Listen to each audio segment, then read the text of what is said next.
મારફત પાણી છોડવાની માંગનો અહેવાલ દર્શાવ્યો હતો। અહેવાલ પ્રસારિત થતાં જ થોડા દિવસોમાં કેનાલ મારફત પાણી છોડવામાં આવ્યું। ખેડૂતોએ ન્યૂઝ 18 ગુજરાતીનો આભાર માન્યો।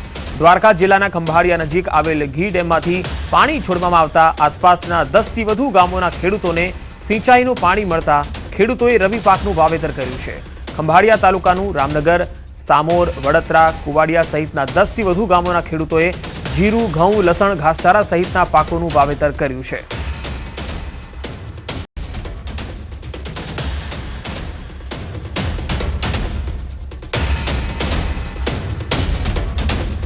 રજૂઆત કરી હતી નીચેવાળાને ડેમ છોડ્યો છે તો ઘઉં, ચણા અને કુવા ગામડામાં 8-10 ગામડાનું પાણી પીએ છે। રિચાર્જ થયું તો અમારા બોર છે, વાવ છે, ઉનાળામાં પાણી હાલશે।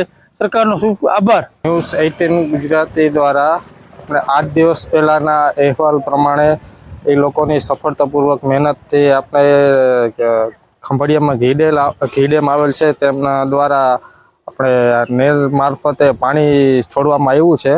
તો એનાથી 8 થી 10 ગામના ખેડૂતોને આ નેરનું પાણી જે છે એનો લાભ મળી રહે અને ચણા, જીરું છે, ઘઉં છે કે રાયડો છે એ લોકોને આ બહુ ખૂબ જ ઉપયોગી થશે।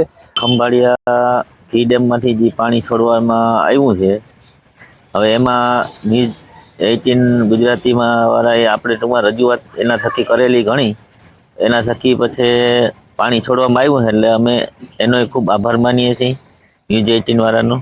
અને અટાણે આ જે પાણી છોડ્યું છે એનાથી અમને શિયાળુ પાકમાં પણ ફાયદો છે। દેવભૂમિ દ્વારકા જિલ્લાના જામખંભાળિયામાં ન્યૂઝ 18 ગુજરાતીના અહેવાલની ધારદાર અસર જોવા મળી છે।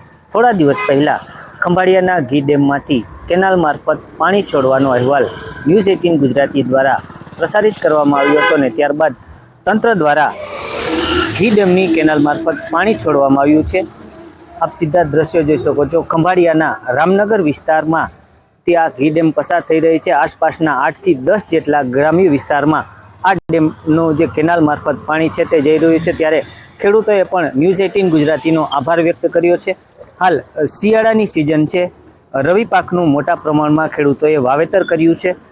ઘઉં, ધાણા, જીરું, ચણા સહિતના પાકનું વાવેતર કર્યું છે અને ખેડૂતો જણાવી રહ્યા છે કે હાલ કેનાલ મારફત પાણી છોડવામાં આવતા જે શિયાળુ પિયત છે તે સારામાં સારું અમે લઈ શકશું અને જે કૂવા અને બોરમાં જે પાણી છે તે પાણી પણ બચી જશે, એટલે કે આવતા ઉનાળામાં પણ આ પિયતનું જે કૂવાનું પાણી છે તે ઉપયોગમાં આવશે। ત્યારે હાલ ખેડૂતોએ ન્યૂઝ 18 ગુજરાતીનો આભાર વ્યક્ત કર્યો છે। મુકુંદ મોકરિયા, ન્યૂઝ 18 ગુજરાતી, દેવભૂમિ, દ્વારકા। અમદાવાદમાં મોટા પાયે આઈટીના દરોડા। વિનોદ ટેક્સટાઇલને ત્યાં આઈટીનું સર્ચ ઓપરેશન। અલગ અલગ 19 જગ્યાએ આઈટીનું સર્ચ ચાલી રહ્યું છે। 150 થી વધુ અધિકારીઓ દ્વારા બેનામી સંપત્તિ મામલે તપાસ કરવામાં આવી રહી છે। તો અમદાવાદમાં વિનોદ ટેક્સટાઇલને ત્યાં આઈટીનું સર્ચ ઓપરેશન। અલગ અલગ 19 જેટલા સ્થળોએ આઈટીની ટીમ અત્યારે સર્ચ કરી રહી છે। 150 થી વધારે અધિકારીઓ આ સર્ચ ઓપરેશનમાં જોડાયા છે। બેનામી સંપત્તિ મામલે તપાસ ચાલી રહી છે।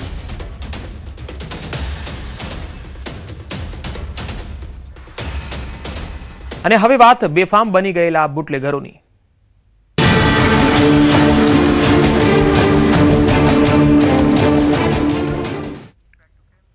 હળવદના રણછોડગઢ ગામેથી દેશી દારૂ બનાવવાની ભઠ્ઠી ઝડપાઈ છે।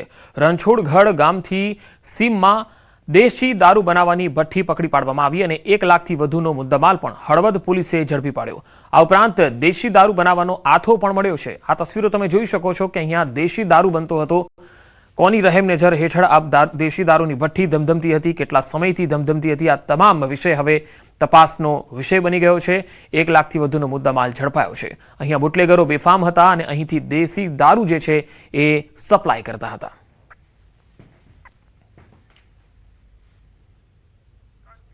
તો ભાવનગર શહેરના પાનવાડી એસટી વર્કશોપના ગોડાઉન સ્ટોર વિભાગમાંથી વિદેશી દારૂનો જથ્થો મળી આવ્યો। નીલમબાગ પોલીસની ટીમે બાતમીના આધારે સર્ચ ઓપરેશન હાથ ધર્યું। આ સર્ચ ઓપરેશન દરમિયાન મોટા પ્રમાણમાં દારૂની બોટલો જપ્ત કરવામાં આવી। આ દારૂ કોનો છે, ક્યાંથી લેવાતો હતો અને કોને આપવાનો હતો તે અંગે પોલીસે તપાસ હાથ ધરી છે। આગામી 31 ડિસેમ્બરના અનુસંધાને પ્રોહિબિશનની પ્રવૃત્તિ પર અંકુશ લાવવા માટે પોલીસ દ્વારા સતત રેડ પાડી કાર્યવાહી કરવામાં આવી રહી છે। ભાવનગરમાં તસવીરો તમે જોઈ શકો છો। નીલમબાગ પોલીસે બાતમીના આધારે જ્યારે અહીંયા રેડ પાડી ત્યારે ખબર પડી કે અહીંયા 31 ડિસેમ્બરને લઈને કયા પ્રકારની જે છે એ ચાલી રહ્યું હતું. અહીંયા દારૂનો જથ્થો મળ્યો, એટલે આ દારૂ ક્યાંક ને ક્યાંક સપ્લાય થવાનો હતો, એ પણ એસટી વર્કશોપમાંથી, જેથી કોઈને કાનોકાન ખબર ન પડે, કોઈને શંકા ન જાય. એટલે અહીંયા બુટલેગરોએ આ નવો કિમિયો અપનાવ્યો. ટેમ્પરરી જે શેડ બનાવેલો હતો એની અંદર કે જે અમે અત્યારે વપરાશમાં લેતા નથી, અને એમાં અમારા જે ફરજ પર જે જતા હોય ડ્રાઈવર, એમની પેટીઓ રહે છે, એમનો સામાન હોય છે. એ પેટીઓની અંદરથી, અમુક પેટીની અંદરથી વિદેશી દારૂની બોટલો મળવા પામેલી છે. આ જે એસટી વિભાગના જે છે વર્કશોપ તેના એરિયાના વિસ્તારમાં હોય તો મેઇનલી જે હાલમાં પોલીસનું તેવું માનવું છે કે જ્યારે આ બસીસ જે છે તે કોઈ એરિયામાં જતી હોય અને તેમાં આ પ્રોહીનો જે મુદ્દામાલ લાવતી હોય એ ટાઈપનું હાલમાં અનુમાન હોવાનું અમારું માનવું છે.